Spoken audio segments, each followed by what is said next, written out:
The righteous shall rejoice when he seeth the vengeance. He shall wash his feet in the blood of the wicked. Psalm 58 verse 10. This verse stops modern readers cold. The image is raw. The righteous man rejoices at vengeance. He washes his feet in the blood of the wicked.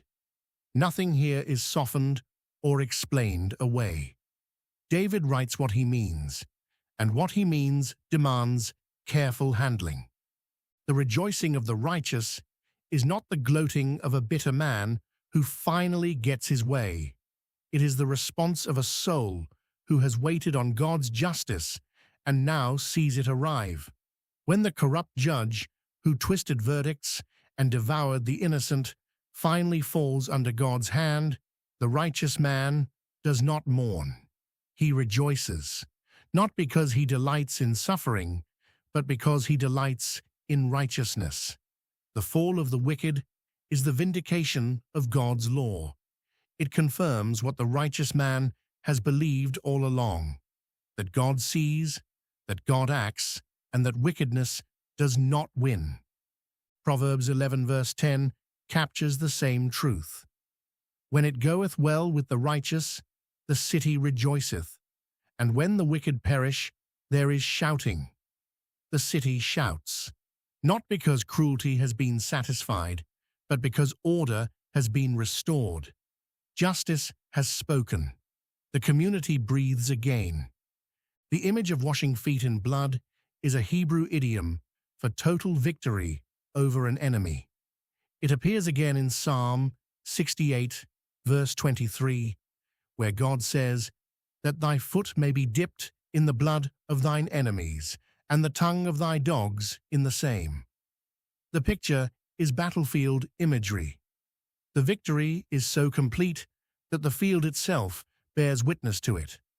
David is not describing a personal act of revenge.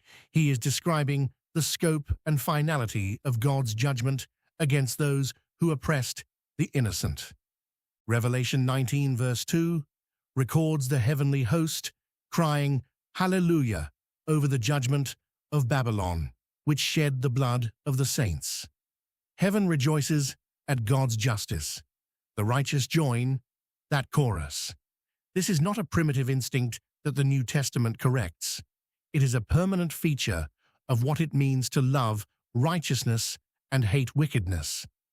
For those who have suffered under corrupt authority, who have watched the powerful twist the law and walk free, this verse is not a problem.